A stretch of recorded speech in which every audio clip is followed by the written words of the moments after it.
Hello, YouTubers, and welcome to Level-Headed News. This is your host, Brenda. I have 3 articles in this episode for you. All 3 of the URLs are in the description of the video for your convenience. The first one here is off of Liberty Headlines, and it says, parks are $17.2 billion in the hole, which keeps getting deeper. The bureaucrats in charge of the U.S. National Parks and Forests are $17.2 billion in the hole, according to a new report by the Property and Environment Research Center called PERC, and that's P-E-R-C. The report found the National Park Service, or the NPS, and the U.S. Forest Service, called the USFS, owe billions in backlogged expenses and aren't trying to fix the problem, as they're still almost completely reliant on Congress for funding. NPS and USFS can make significant reductions to the backlog without budget increases by reducing costs and slashing red tape, a congressional committee reported Thursday in a hearing. The committee also noted that both agencies previously resisted similar advice. The Park Service is almost entirely reliant on Congress for funding. Sean Regan, the researcher with PERC, told the Daily Caller News Foundation. Very little comes from user fees. There are benefits to having parks become more self-sufficient when possible. Currently, NPS owes almost $12 billion in deferred maintenance and other backlog expenses, meaning that the agency would need to spend 5 times the amount it gets every year from Congress to fix its maintenance backlog, which is expected to grow each year. The USFS has a similar backlog of roughly $5.2 billion. Politicians would much rather create a new park than fund existing parks and that's the problem, Reagan said. From 2006, we had 390 national park units. We have 417 today. This growth in the number of park units doesn't come with new funding. It spreads the NPS's resources thinner and thinner and makes the problem worse. Much of the enormous backlog facing the 2 agencies is caused by expanding operations at the expense of basic maintenance. The NPS added 18 new units to the national park system since 2009, costing the agency an enormous amount of money. As the mission of NPS expanded, the agency became increasingly unable to fund necessary maintenance projects. The correlation between the new park units and deferred maintenance is quite direct. Has spent more than $10 billion acquiring new public lands, according to the Congressional Research Service. Yellowstone and Yosemite National Parks each have maintenance backlogs that are $500 million.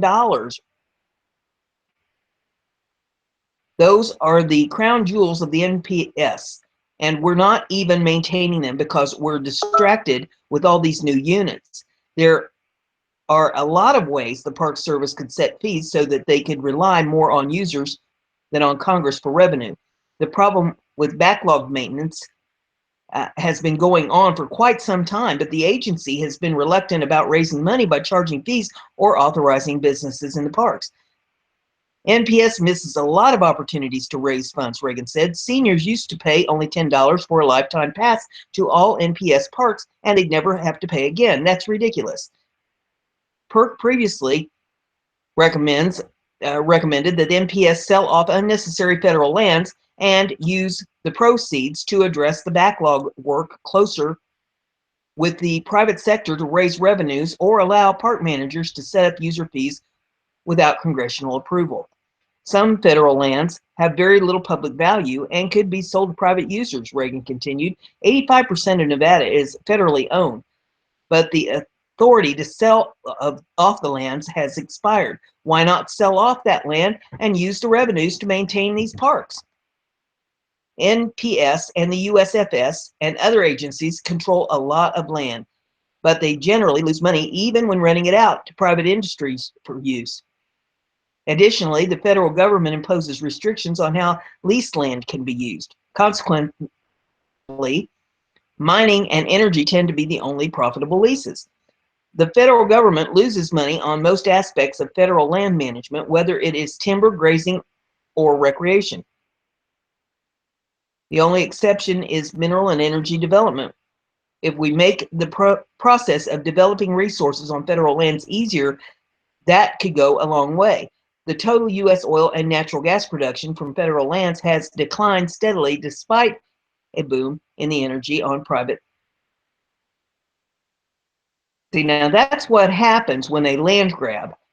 They land grab, turn it into a park, go in the hole, and then can't figure out how to get out of it. We don't need all that land turned into park. And there's no reason to be running these people off of their lands in order to turn it into a park. The next thing we have here is off rickwells.us. As Trump budget eliminates 19 federal agencies or don't know about. In the past, presidents and Congress would routinely expand government and rubber stamp financial expenditures year after year. That's not how President Trump does things. You drain the swamp. In addition to major cuts to the EPA, which routinely operates outside of its charter and in violation of its congressional authority, the wasteful and sometimes opulent State Department and other large money-wasting bureaucracies, President Trump's first budget proposal calls for the complete elimination of 19 federal agencies, totaling $3 billion in additional cuts. Favorites, including liberal political enabling and recruitment organizations, and some that are arguably anti-American. That really alone is enough to make them Democrat favorites and targets for elimination by our patriot president. Business Insider identified 19 from the budget that President Trump has recommended be completely done away with. They can remain in their present composition as private entities under DNC control and funding if they choose. There is no reason for the American taxpayers to be supporting their waste or their use as political tools against them, particularly if they're on the right side of the political spectrum. Business Insider was the source for much of the information listed below. And here we go. Corporation for Public Broadcasting 2017 budget is $445 million. The CBC distributes taxpayer dollars to various public broadcasting organizations. The vast majority goes to local stations, especially in rural areas. National distributors like NPR and PBS also get small portions of their budgets from CPB. The budget cuts would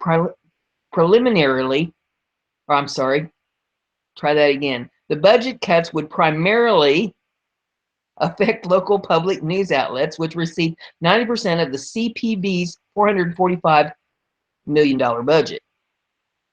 Corporation for National and Community Service 2017 budget is $1.1 billion. A Democrat recruitment program that keeps the Democrat plantation masters in close contact with those upon which they impose dependency and perpetual party loyalty. The program in the Trump budget will eliminate and includes the American Corps program established by the Clinton administration.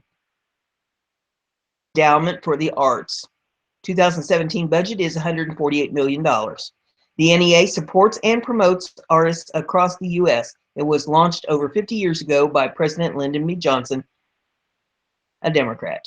National Endowment for the Humanities 2017 budget, $149 million. The NEH provides grants to museums, universities, libraries, and scholars to support and strengthen studies in the humanities, also established by liberal Democrat Lyndon Johnson. Regional Commission 2017 budget, $146 million. An organization that coordinates agenda items across multiple federal, state, and local governments in the Appalachian region in the name of economic development. Delta Regional Authority 2017 budget, $15 million. Development agency that serves the 8-state Delta region, including Kentucky, Tennessee, Louisiana, and Mississippi. 2015 budget was $14 million, most recent budget available. The Economic Development Agency focused on Alaska, formed as a pet project of then Senator Ted Stevens, Alaskan Republican. Border Regional Commission 2017 budget is $5 million. Economic development in northeast border states of Maine, New Hampshire, Vermont, and New York to develop their economies.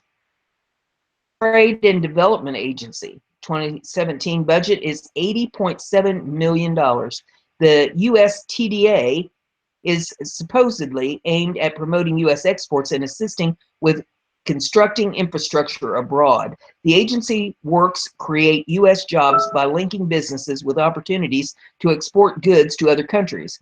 It has also supported efforts to migrate by working with partner countries to develop modern and cleaner energy sources, a black hole for skimming of taxpayer dollars. Investment Corporation 2016 budget is $83.5 million. The agency aims to support U.S. businesses abroad by working with private companies and developing financial infrastructure in foreign countries. The institution uses private capital and works with private sector to help the U.S. gain footholds in emerging markets. It argues that in doing so, it helps support the U.S. foreign policy. Development Foundation 2017 budget was $28.2 million. Established by Congress to support and invest in African-owned businesses that improve livelihoods in poor African communities. The USADF operates in 20 countries according to its website. Foundation 2017 budget is $22.2 million. The Inter-American Foundation is a foreign agency focused on developing non-governmental organizations and grassroots groups in the Caribbean and Latin America. Why are American taxpayers developing businesses in other countries when many Americans would like a small business loan or grant for themselves? Legal Services Corporation 2017 budget is $502 million. The Legal Services Corp is the largest funder of civil legal aid for low-income people in the U.S. Illegals who have violated our laws and other ACLU-type liberal causes in addition to their supposed legal purposes of domestic violence and family law, housing and foreclosures, disasters, and veterans affairs. Neighborhood Reinvestment Corporation, 2017 budget was $140 million. Assists community development organizations in urban, suburban, and rural areas. Institute of Museum and Library Services 2017 budget was $230 million. Funds 35,000 local museums and 123,000 libraries across the country. Institute of Peace, the 2011 budget was $39.5 million, most recent available. Established by Congress in 1984 under President Ronald Reagan with the goal of mitigating and preventing conflicts abroad. United States Interagency Council on Homelessness. Budget is $5.4 million. Obviously a failed agency tasked with coordinating national solutions to end homelessness across the U.S. The International Center for Scholars 2017 budget, $10.4 million. Functions as a government-sponsored foreign policy think tank for academics. It was founded through the Smithsonian Act of 1950. 2017 budget $11 million. An independent federal agency tasked with investigating industrial chemical accidents, established as part of the Clean Air Act in 1990. For you, it's off of BizPac Review. And it says, beware of the Congressional Budget Office's empirical tricks. Gideon J. Tucker once famously quipped, "No man's life, liberty, or property are safe while the legislature is in session." That is especially true when Congress is looking for arbitrary offsets to satisfy the budgetary bureaucrats of Congressional Budget Office, or the CBO. Congressional Budget Office is a federal agency housed within Congress providing budgetary, tax, and economic guidance to Congress. The CBO estimates essentially write the rule book in which Congress must play when passing legislation as they estimate the impact bills have on the federal budget. It sounds good in theory, but the CBO has been notoriously wrong time and time again On Obamacare alone, the CBO has made numerous errors, including inflating the number of people who would gain access to insurance and concluding that the creation of a massive spending entitlement would save the government money. Given the CBO's past history, many Republicans are now rightfully concerned that the office's recent calculation of 24 million people losing their health insurance from pending Obamacare repeal is widely inaccurate. This has caused some conservative icons like Newt Gingrich to express great disappointment with Republicans in Congress for failing to abolish the CBO. The CBO is often wrong because they use static scoring, meaning they don't take the revenue effects of political actions into account. For example, if Congress reduces the capital gains tax rate, we all know that more revenue will certainly flow into the government's coffers as people will cash in investments and make other changes in behavior. Yet, to the CBO crowd, a capital gains tax cut is scored as a net revenue loser. They refuse to use dynamic scoring, which would account for incentives and changes in people's behavior to changes in policy. Despite these massive errors in calculation, Congress continues to play by the CBO's rules, and that often requires enactment of illogical measures to gain a better score from the bean counters. When Congress moves forward on pressing tax reform legislation, CBO will become front and center. As the Reagan tax cuts showed, a reduction in taxes means more economic activity, more prosperity, and thus more taxes to the government. The Reagan tax cuts were not offset by tax increases elsewhere, yet some in Congress will seek to cut taxes for some and raise it for others to appease the CBO to avoid being accused of increasing the deficit. Examples of offset enacted solely to please the accountants included the dreaded medical device tax included as part of Obamacare. This tax added $29 billion in revenue to the books, but devastating on an industry that literally works to save lives. The industry has said the tax has cost upwards of 40,000 jobs. Even Republicans have sometimes fallen into the CBO trap. Earlier drafts of tax reform include provisions called accrual accounting. The measure would force partnerships, small business doctors, dentists, lawyers, and even accountants to get taxed on phantom income that has been promised but not received, forcing businesses to be taxed on accounts receivable rather than income brings a short-term boost in paper revenue to the government. That, of course, pleases the congressional bookkeepers. Representative Kevin Brady, Republican of Texas, the newly minted chairman of the House Ways and Means Committee, has thankfully abandoned the provision.